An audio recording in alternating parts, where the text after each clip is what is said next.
So Evan at Crown was kind enough to send me one of their new lift sticks. This is actually the stick that we talked about way back when Evan was first on Brand Pitch episode 1, where they were talking about designing the ultimate drag flicking stick. Now this stick comes with a unique wave pattern on the back to help dissipate vibrations when hitting.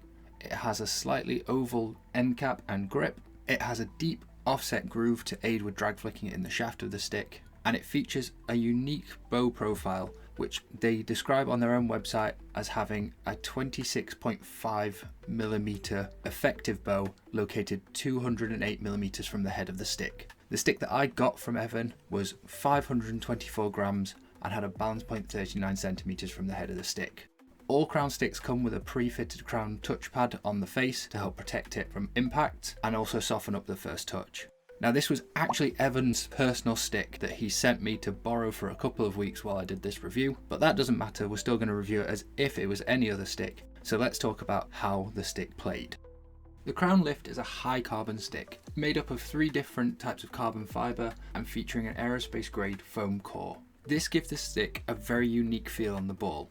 Because the stick is so stiff, Crown fit it with one of their touch pads. Now this softens up the first touch ever so slightly and gives you a little bit more grip on the ball, which makes it very good for dribbling, but it does take away a little bit of the feel. One thing that did take a little bit of getting used to was the fact that the hook of the stick, or the head of the stick, is slightly thinner than the shaft of the stick, so it gives it a little bit of a unique balance in hand as you're turning it around over the ball to perform V-drags or any normal carrying. I found it very nice for dribbling in that it gave me a lot of feedback while I was on the ball and I had confidence of knowing where the ball was on the head of the stick. Because of that aggressive low bow and the angling of the face, it's very easy to get onto the ball if you want to perform lifts, but it also does mean that it's very easy to get under the ball when you're trapping it, when you're trying to trap a ball that comes in hard because the stick doesn't absorb any of the power. Because of that, you have to make sure that you are stopping the ball with soft hands and getting your hands over the ball to cushion it into the pitch to make sure it stays under control. Because the lift is such a stiff stick, it is fantastic for hitting. Even with the touchpad slightly reducing the power transfer, it is unbelievable how much power you can generate when hitting with this stick. Even with all that power, when I was trying to miss hit the ball, I still felt very little or even no vibrations at times because of that touchpad absorbing a little bit, but mostly I think that is down to the wave pattern on the back absorbing those vibrations through the stick.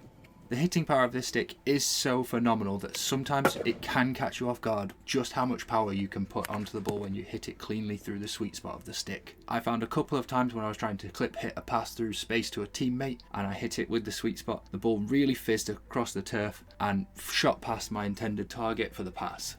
I did find it was something that I could get my head around after a couple of training sessions with it, but it still had, at times, later in the review process, caught me off guard when I was trying to hit a controlled pass and just absolutely sent the ball way past the intended target. Because of that extreme low bow shape, it is very easy to get under the ball. This makes it fantastic for hitting as you can easily utilise that amazing power to roof the ball past the goalkeeper without giving them time to react. But what it does also mean is if you're not careful with your hitting, it's very easy to get the ball to lift or just to put a slight bobble on the pass if you are trying to hit the ball to a teammate. I found that the stick had fantastic power transfer when I was slap hitting as well. Similar to when I was upright hitting, if you hit it through the sweet spot, you got phenomenal power and a great deal of control. Also, by utilising that groove in the shaft, the stick was fantastic for playing slider passes, and it was a real dream to fizz the ball around when you were playing the transfer at the back. When it came to hitting tomahawks, the Crown stick was again fantastic. It carried on that amazing hitting power transfer that you had on the open stick side, but combined that with a really thick reverse edge. Now this is because of the groove in the shaft, that reverse edge has to be a bit thicker, it can't be as thin because of the concaving right below it with that offset groove. So that gave you a really nice thickness of reverse edge and it gave you fantastic control over the height of the ball, making it very easy to strike through the centre of the ball and keeping it flat.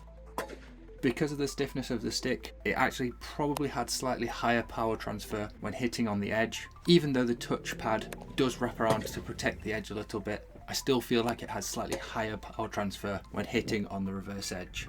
Now, something that probably most people won't notice, but I did because of how many sticks I use, what I found was the slightly oval grip at the top of the stick gave me fantastic control over the angle of the stick when I was hitting on reverse. Now this made it fantastic for getting the angle of the stick just slightly below the centre to cause the ball to lift so I could fire the ball into the roof of the net.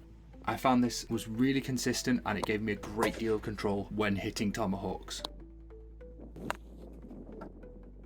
So like I talked about at the beginning, Crown have designed this stick to be as good as they could make the stick for flicking. Because of that, it's very easy to get under the ball. The angle of the face makes it fantastic for just getting the head under the ball, and once it is on the face of the stick, you have fantastic control over the ball.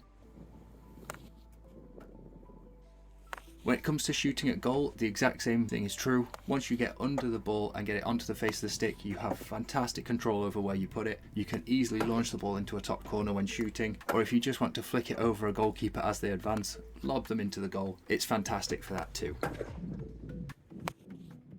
Like I said, I think the touchpad really helps with this, keeping the ball under control on the face of the stick a little bit more than if it wasn't there, and allowing you to take that extra fraction of a second just to place the ball exactly where you want it and accelerate the head of the stick through the ball to give it a lot of power.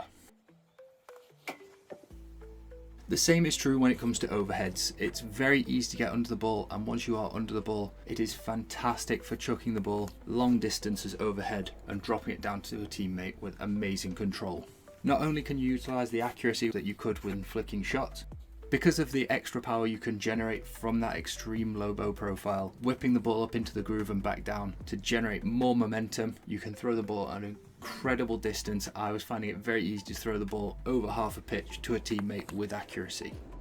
Because of the touchpad on the face giving you control, you have a lot of choice over what angle of aerial you throw. So you can either throw it very, very high, so it drops down straight to your teammate, or you can throw a low overhead, which is going to bounce and carry power and accelerate off into space as it bounces.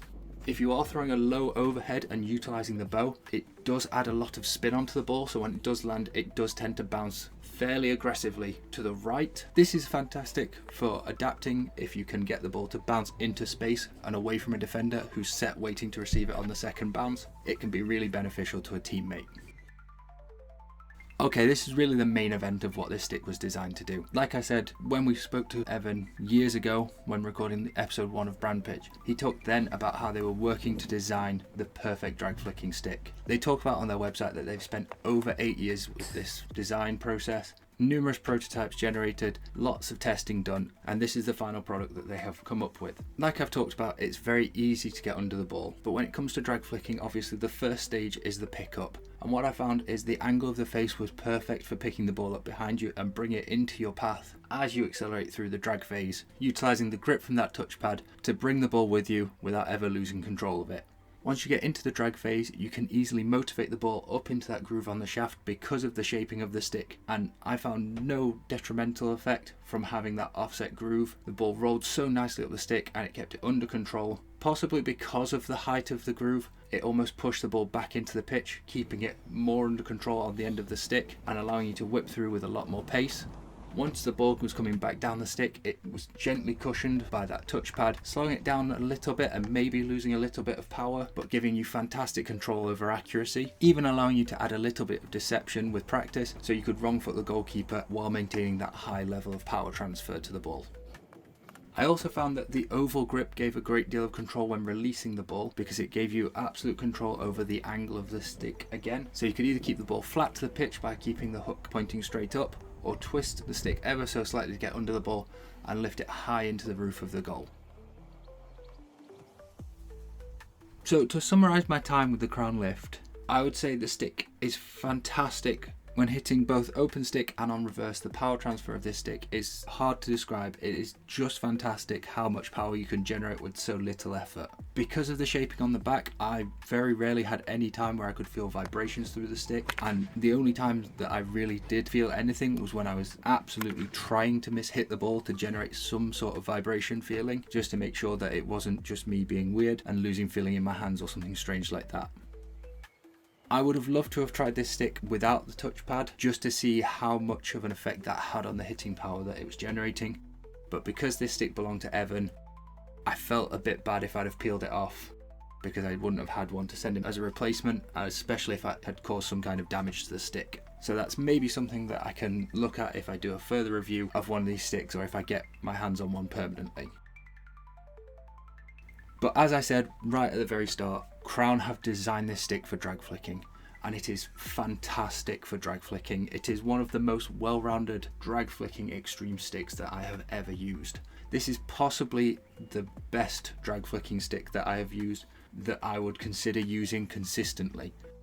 Now, when I tried the Y1 stick from last year, the Project Blank, which was their drag flicking special edition stick, I thought it was very difficult to use in game because of the sacrifices that had been made to make the drag flicking so potent. This stick, I feel, is probably 90% as potent for drag flicking, had maybe 20% of the detrimental effects of the Project Blank from Y1. So this is absolutely something that I would look at if I was wanting a drag flicking specialist stick that I was comfortable using at all times throughout the game. So if you are in the market for a drag flicking stick, this is absolutely a stick that you should have on your radar.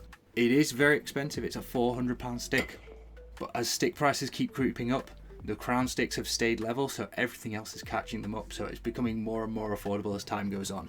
But I would absolutely recommend that people look at this stick if that is something that they are interested in.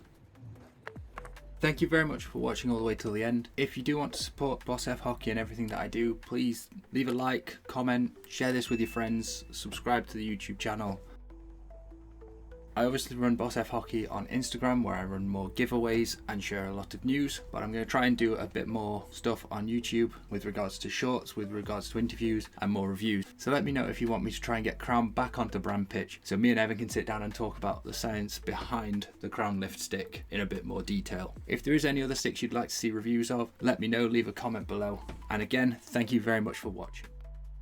If you do want to support me further, you can head over to my website, which is bossfhockey.com. You can join as a member there or on Patreon. It starts from just £1 a month. It gives you early access, it gives you bonus entries into giveaways wherever I run them, and it helps me do things like these reviews. Or you can go to bossfhockey.com and you can buy some Boss F Hockey merch. I have t-shirts, I have grips, I have hats. All that money goes towards funding these reviews, getting my hands on more sticks and getting more information out to you.